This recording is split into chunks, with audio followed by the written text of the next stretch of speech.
The National Weather Service in Sterling, Virginia has issued a severe thunderstorm warning for Frederick County in north-central Maryland, southeastern Washington County in north-central Maryland, eastern Jefferson County in the panhandle of West Virginia, northern Loudoun County in northern Virginia, until 1:30 p.m. At 12:24 p.m., severe thunderstorms were detected along a line extending from Ransom to Round Hill, and were moving northeast at 50 miles per hour.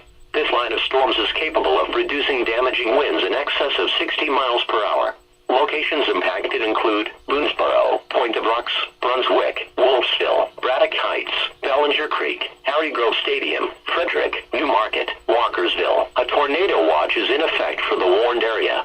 This is a dangerous line of storms. If you are in its path, move indoors to a sturdy building and stay away from windows. When it is safe to do so, report severe weather to local law enforcement or to the National Weather Service.